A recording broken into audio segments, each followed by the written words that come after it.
pouco antes da festa da Páscoa, sabendo Jesus que havia chegado o tempo em que deixaria este mundo e iria para o Pai, tendo amado os seus que estavam no mundo, amou-os até o fim. Estava sendo servido o jantar, e o diabo já havia induzido Judas Iscariotes, filho de Simão, a trair Jesus. Jesus sabia que o Pai havia colocado todas as coisas debaixo do seu poder, e que viera de Deus e estava voltando para Deus. Assim, levantou-se da mesa, tirou sua capa e colocou uma toalha em volta da cintura.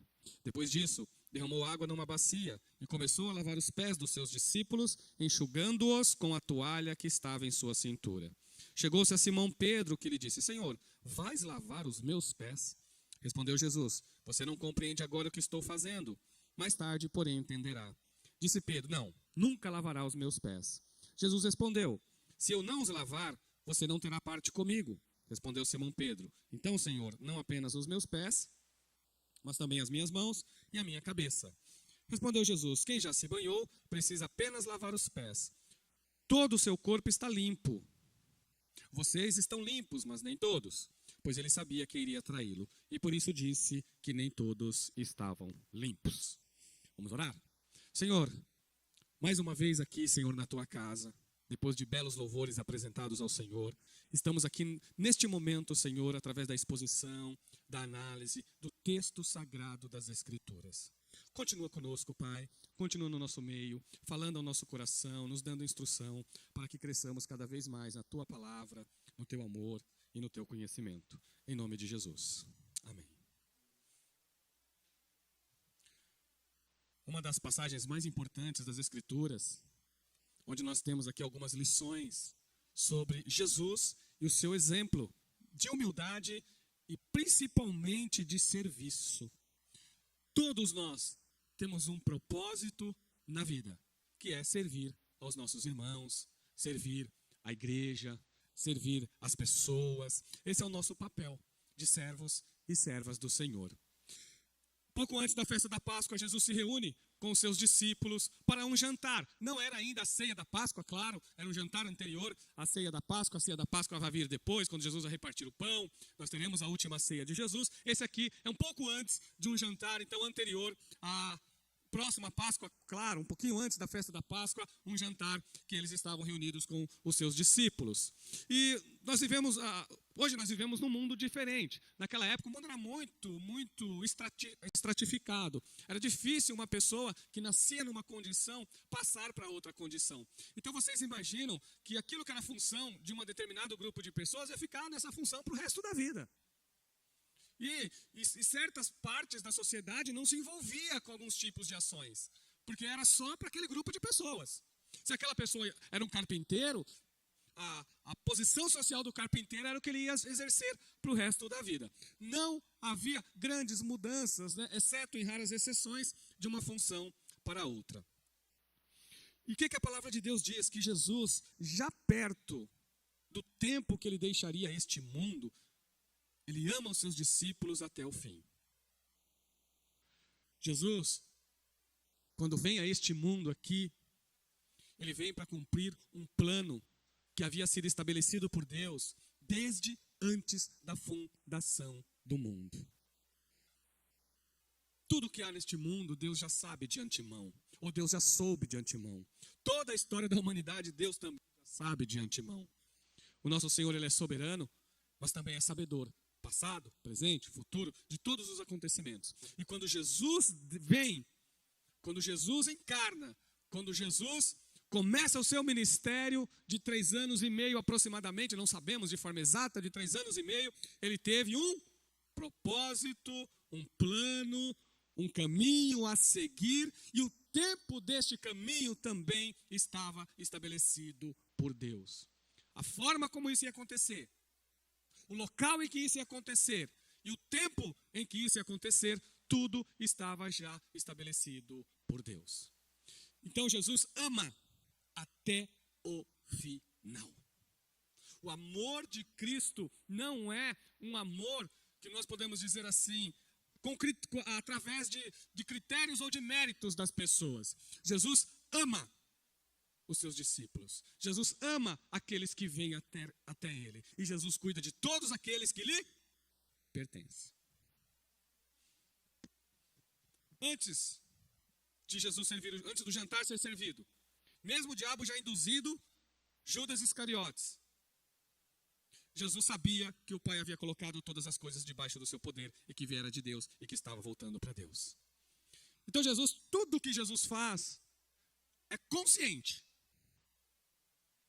É consciente. Tudo que Jesus faz é de forma intencional. Nenhuma atitude é de improviso, é imprevista, não. Tudo é intencional. Jesus sabe o que está fazendo. E o texto coloca aqui que Judas, entre eles, já havia permitido, já havia aberto o seu coração para a indução de Satanás. Então ele faz parte dos 12 que estão lá junto com Jesus, dos seus apóstolos. Ele está lá, mas o seu coração, não. De todos que estavam lá, Judas era o único que estava sem estar realmente presente, sem ter o coração voltado para Jesus, sem crer de todo o coração em Jesus, apenas em algumas crenças mais superficiais que ele tinha. Apenas algumas crenças mais superficiais que não era suficiente, por exemplo, para transformar o seu interior, para transformar o seu coração. Tanto que ele é induzido pela ação do diabo para trair Jesus. E isso ele já havia decidido, só que tudo isso Deus também já tinha planejado de antemão. Nada acontece com Deus. Com Deus, nada acontece de forma improvisada. Tudo é planejado. Então está aqui. Que viera de Deus, estava voltando para Deus. E aí Jesus faz aquilo que era impensável numa sociedade estratificada. Jesus assume uma função completamente inferior dentro de uma casa. Ele assume essa posição. A posição que era dos escravos. Inclusive, para os judeus, ainda numa posição que muitos judeus acreditavam que não poderia ser de nenhum servo judeu, tinha que ser gentil ainda. Que era lavar os pés das pessoas que estavam na casa. Isso era um ato de... Ou a pessoa se lavava, mas era um ato de pessoas que estavam em posições extremamente inferiores.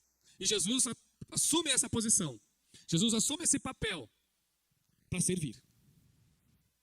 Para cuidar das pessoas. Para abençoar as pessoas. Olha que importante, irmãos, e que exemplo que nós temos para a nossa vida.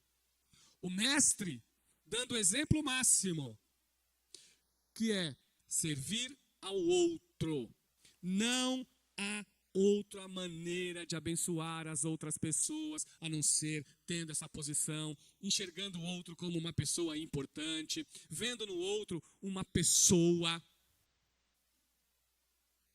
Um dos livros que eu estava lendo não teve uma boa tradução para o português, então eu tive algumas dificuldades com o livro, mas eu vou relê-lo novamente e procurar entender um pouco mais, onde o livro diz assim, que nós temos a tendência, ele usa o termo entrar na caixa para sentido relacional. Porque entrar na caixa e sair da caixa sempre teve na minha cabeça como algo mais cognitivo. Vamos pensar fora da caixa, então vamos pensar diferente do que as pessoas estão pensando. Aí esse livro traz a ideia assim de estar na caixa e sair da caixa nos relacionamentos. Quando você está na caixa, é que você não consegue enxergar tudo. Você enxerga o outro como um opositor, você enxerga o outro como algo a ser usado, você enxerga o outro como uma coisa a qual tem que servir aos seus próprios propósitos. E significa que você se fecha no seu mundo, está dentro da caixa isso, você se fecha no seu mundo e não é aberto para as outras pessoas.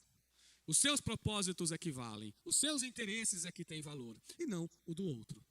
E ele conta isso exatamente dentro, o livro é uma narrativa, e conta do trabalhar de pessoas dentro de uma empresa, onde uma funcionária faz alguma coisa que o líder dela não quer, e ele chama a atenção de uma forma bem ríspida, de uma maneira bem grosseira, e isso mexe um pouquinho com as emoções da funcionária. Aí de um tempo para cá, depois de um tempo ele vai ter que passar por uma conversa com o CEO da empresa, e o CEO da empresa vai dar todas essas ideias para ele, que é a política da empresa. E ele fala exatamente isso.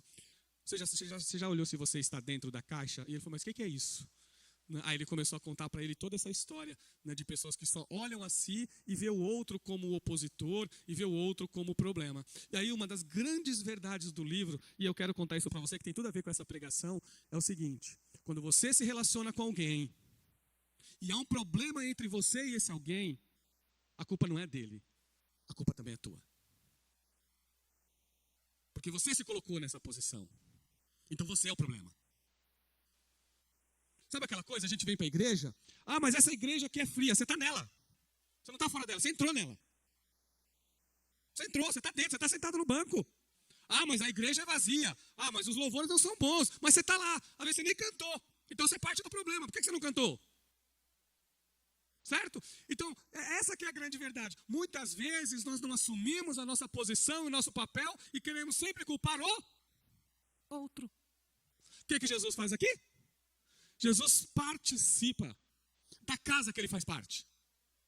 Ele está dentro da casa. Ninguém lavou os pés dos discípulos. Jesus poderia simplesmente olhar para eles e para o anfitrião da casa e dizer assim, ó, você não passa de um mal educado. Poderia ou não poderia? Você é um mal educado. Todo mundo veio aqui jantar na tua casa. E não teve um servo para lavar o pé de ninguém. Eu nunca mais volto aqui. Poderia ter sido essa a posição de Jesus, não poderia? Se não fosse Jesus, se fosse talvez uma outra pessoa qualquer, faria isso. Eu me senti desrespeitado porque você não chamou ninguém para lavar os meus pés. O Senhor dos Senhores, vendo essa situação, o que ele faz? Ele assume essa posição. Ah, ninguém lavou os pés dos discípulos, então eu vou lavar. Ah, mas não é a tua posição, não é minha posição, mas tem pés que precisam ser lavados. Tem pés que precisam ser limpos.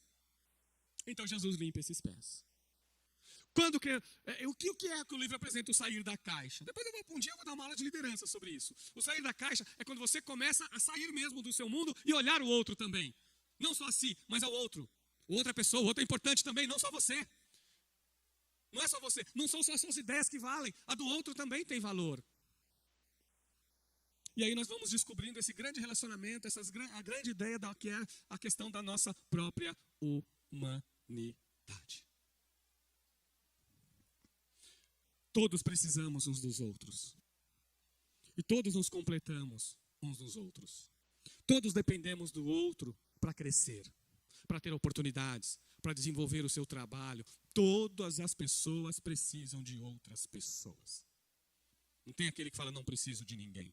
Todos precisam de outras pessoas. Então Jesus pega uma toalha, que esse é o material de trabalho de todo cristão, uma bacia, e lava os pés dos seus discípulos e depois seca um por um. É claro, todos vocês conhecem essa história. E quando Pedro vê isso e fala, não tem o menor cabimento. Não tem o menor cabimento de você, Jesus, Senhor, meu mestre, lavar os meus pés. E aí Jesus diz para ele assim, olha, se eu não lavar os seus pés, você não tem parte comigo. Olha a palavra de Jesus, vocês viram? Parte. Nos relacionamentos, irmãos, todos são importantes. Ninguém se relaciona com o outro quando, por exemplo, não há uma participação ativa de todos. Não há relacionamento quando não há uma participação ativa. Então, o que acontece? Jesus chama Pedro para fazer parte da sua vida. Você quer ter parte comigo? Você quer ter comunhão comigo? Então, você tem que participar das coisas do reino. E não ficar fora. Tem que fazer parte, tem que estar dentro do reino. E aí Pedro, como sempre, fala, então lava tudo. E aí nós temos o grande ensinamento desse texto aqui, quando Jesus diz para ele, não, vocês já estão limpos, vocês já estão lavados. Quem já está lavado, já está limpo, só precisa lavar os pés. Essa é uma grande lição para nós. Aqui nós entramos numa grande lição espiritual. Todos que servem Jesus foram purificados pelo sangue de Jesus. É isso que Jesus está dizendo. Quando vocês me recebem, quando a pessoa recebe Jesus na sua vida, Cristo purifica essa pessoa de todo pecado, de todo mal, de toda injustiça. Ela é purificada por Cristo. Ela é limpa de todo o seu pecado. O seu pecado é perdoado. As suas culpas são tiradas. Mas a vida cristã exige renúncias, desafios e santidade. E nesse caso, quando nós falhamos, quando nós pecamos, nós precisamos do perdão de Jesus. É por isso que Jesus disse, olha, vocês já estão limpos, vocês já foram purificados pelo sangue do Cordeiro. Só que você cometeu um pecado no meio do caminho. Então você precisa se arrepender, você precisa confessar esse pecado. E aí simboliza, né, com lavar somente os pés. A pessoa está crescendo no conhecimento, na santidade, no seguimento de Jesus, na vida espiritual. A pessoa está crescendo na sua vida de fé. Então ela precisa ser constantemente desafiadas, ter momentos de contrição, ter momentos de confissão de pecados, para ela crescer na fé. E aí, claro, que Jesus conclui também, né, lavando os pés dos discípulos. Uma coisa importante, Judas também teve os seus pés limpos. Mas Judas não merecia ter os seus pés limpos. Mas ele também estava na casa. E ele também precisava de ter os seus pés limpos. E Jesus poderia ter dito a mesma coisa. Olha, eu vou lavar os pés de todo mundo. Mas olhar para Judas, porque ele já sabia que Judas iria trair ele e dizer, mas você não. Mas você não. Uma grande demonstração de que o que Jesus faz por nós é sempre por graça e nunca por mérito. Tudo que Jesus realiza na nossa vida é pela graça e misericórdia de Jesus, sem que ninguém mereça nada.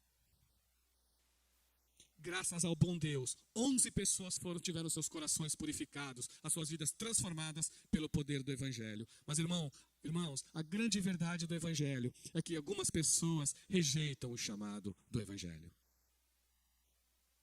Que é o chamado geral, né, que nós falamos, que é colocado na teologia como chamado geral. Né, que é a grande oferta que é dada a toda a humanidade. A oferta de salvação está para toda a humanidade. Mas nós sabemos que nem todos recebem essa oferta no coração. Essa história é uma clara posição disso, de uma pessoa que andou com Jesus os 3 anos, mas não deixou seu coração ser transformado pelo poder de Jesus. Essa é a grande verdade de Judas, e o texto continua falando de Judas. E Jesus, ele vai dizer também, meus irmãos, o seguinte: quem já se banhou precisa apenas lavar os pés. Todo o seu corpo está limpo. Vocês estão limpos, mas nem todos. Pois ele sabia quem iria traí-lo. E por isso disse que nem todos estavam limpos. E agora a gente continua. Quando terminou de lavar-lhes os pés, Jesus tornou a vestir a sua capa e voltou ao seu lugar. Vocês viram? Jesus não deixou de ser Jesus. Não deixou de ser mestre. Não deixou de ser o Senhor de todos que estavam aqui, simplesmente por honrá-los, por abençoá-los e por ajudá-los. Não é porque ele fez um serviço mais humilde que ele deixou de ser quem é. Olha que importante isso para nós. A identidade é a mesma. Jesus é o mesmo. O que ele fez, não fez de Jesus uma pessoa inferior ao que ele é. Ele era servo mesmo, ele disse que veio para isso, ele era servo. E ele veio para servir, e ele demonstrou na sua vida o que é servir. Meus irmãos, como é difícil nós honrarmos as pessoas, nós abençoarmos a vida das pessoas, sem esperar nada em troca. Às vezes é mais fácil, é muito mais fácil você ajudar e abençoar as pessoas que te agradam. É muito mais difícil você estender a mão e cuidar de pessoas que não te agradam. Mas o grande exercício da fé cristã é exatamente este. É que todas as pessoas, independentemente de quem são alvos do cuidado e do serviço da igreja. Senão nós vamos abençoar somente as pessoas que gostam de nós ou a qual nós temos amizades. E a igreja não é assim. A igreja está ali para todas as pessoas. A finalidade maior da vida é a glória de Jesus. É que Deus seja glorificado, é que Deus seja exaltado. Esta é a grande finalidade da fé cristã. Mas nós exaltamos Jesus, nós glorificamos Jesus quando nós servimos as outras pessoas. E isso precisa ser feito de forma prática. Não adianta eu chegar aqui e dizer assim, olha, vamos servir e ficar só nas palavras. O que Jesus fez foi um ato prático, um ato de cuidar das pessoas. E ele continua. Vocês entendem o que eu lhes fiz? É o que diz Jesus no versículo 13. E com razão, pois eu sou. Vocês entenderam? Pois bem, se eu, sendo o Senhor e mestre de vocês, lavei-lhes os pés, vocês também devem lavar os pés uns dos outros. É o mesmo que dizer amar uns aos outros. É o mesmo que dizer servir uns aos outros com os dons que vocês têm. É o mesmo que dizer Cuide das necessidades das outras pessoas. Orem por elas, intercedam por elas. Tudo está dentro desse lavar os pés. Tudo isso está dentro. Abençoar, orar, interceder, auxiliar nas necessidades. Ter um olhar compassivo para as outras pessoas. Como isso é importante na fé cristã. A gente precisa de mais disso. Mais e mais e cada vez mais. Precisamos ser compassivos, ser amorosos e ter um olhar voltado para as necessidades das outras pessoas, interceder por elas de coração, para que Deus cuide delas, para que Deus mude a vida das pessoas. Nós somos canais, ou devemos ser canais, das bênçãos de Deus na vida de outras pessoas. Eu lhes dei o exemplo, para que vocês façam como eu lhes fiz. Digo-lhes verdadeiramente que nenhum escravo é maior do que o seu senhor, como também nenhum mensageiro é maior do que aquele que o enviou. Nenhum escravo é maior, nenhum servo, nenhum escravo é maior que o seu senhor. Nós às vezes queremos ter só direitos. Queremos buscar só direitos. No mundo do casamento é assim também. É muito comum perguntar: por que você se casa? Eu me caso para que eu seja feliz. E você se casa para ser um canal de bênção, ser uma bênção também para outra pessoa. Para isso. Para que a outra pessoa também seja feliz no seu casamento. Não só você. Tudo que nós vimos na pessoa de Jesus, tudo que ele ensinou, tudo que ele falou, tudo que ele orientou, é para a gente seguir. E mais importante que tudo isso que eu estou dizendo para vocês, a vida de Jesus, ela é, claro, diferente da nossa, sem dúvida, no aspecto da divindade, mas tudo que ele fez foi para dar exemplo. Foi para dar exemplo. Queremos aprender a viver como seres humanos que glorificam a Deus, temos que olhar a vida de Jesus e seguir o exemplo de Jesus. E ele deixa bem claro: os servos não são maiores que o Senhor. Em todos os aspectos. Jesus foi incompreendido? Você também será. Jesus foi caluniado? Você também será. Teve pessoas que rejeitaram Jesus? Assim vai acontecer com você. Pessoas não compreenderam Jesus? Vai ter gente que não vai te compreender. Jesus foi perseguido? Foi perseguido. Não pense que você está imune de perseguição. Porque não está. Porque nós não somos maiores que o nosso Senhor. Mas tem uma outra coisa também. Tem uma outra verdade também. Que é: Jesus amou, o próximo amou. Então isso também é exemplo. Nós nunca vamos amar no mesmo grau que Jesus. Essa é a verdade. Temos que reconhecer isso. Mas não significa que não devemos amar, porque é isso que ele disse que é para fazer. Amai-vos uns aos outros. E ele fala uma verdade, eu deixei por último o versículo 17, porque ele tem uma verdade grandiosa, que diz assim: agora que vocês sabem estas coisas, felizes serão se as praticarem. Esse versículo, irmãos, eu aprendi quando eu estava começando a estudar teologia. E é claro que eu aplicava para os meus estudos. Eu sempre apliquei essa passagem aqui para os meus estudos. Então, por exemplo, comecei a aprender um pouquinho sobre Bíblia, doutrina da Bíblia. Eu comecei a aprender, jovenzinho ainda. Aí, lia, aprendia, aí eu lembrava: agora que você sabe isso, você só vai ser feliz se você praticar. Não é isso? Não é assim? Aí eu estudava sobre a salvação. Olha, agora você aprendeu? Aprendeu, não aprendeu? Agora você pratica. Não é assim? Não é assim? Na vida cristã, você aprendeu, ué. Se houve algo de Jesus, se houve uma verdade do Evangelho, essa verdade do Evangelho falou ao seu coração. Ela não pode ficar só na emoção. Não dá, ela tem que ultrapassar isso, ela tem que estar na sua emoção, mas para que você tenha uma vida abençoada, ela tem que chegar na sua prática diária. E é Jesus quem diz. Então o que ele está dizendo? Olha, vocês viram o que é servir ao próximo? Vocês viram o que é amar? Vocês viram o que é ser limpo e purificado de verdade? Ser limpo e purificado, primeiro, é ter a minha vida com você. Você fazer parte de mim. Ter comunhão. E depois, viver em santidade, crescendo em santidade. Concernente ao seu relacionamento com o próximo, assuma o seu papel, faça parte. Se você está na igreja, seja parte dessa igreja. Não fica jogando a culpa nos outros. Irmãos, às vezes as pessoas da própria igreja culpam as outras pessoas pelos problemas da igreja. E eu falo assim, mas você está lá. Não é isso? Você está lá. Só que parece que a pessoa não se enxerga como parte. Aí é o que a gente vê com Jesus. Se você não se enxerga como parte, então você não tem parte de verdade com a igreja de Cristo. Porque se você assumir o seu papel e dizer eu faço parte, eu sou integrante, eu sou membro deste corpo. Então tudo que acontece no corpo tem importância para mim. Tem importância para a minha vida. Então, ao invés de eu ficar apontando o dedo para o outro, eu me coloco no problema. Não é assim? Não foi assim que Jesus... Isso é o maior exemplo de Jesus. Quando ele lava os pés dos seus discípulos, ele se coloca, tem um problema para ser resolvido aqui. Então, nós vamos resolver. Esse problema será resolvido. E Jesus assume a sua função de servo e abençoa e traz esse grande ensinamento. E diz para eles, agora vocês sabem. Agora vocês sabem.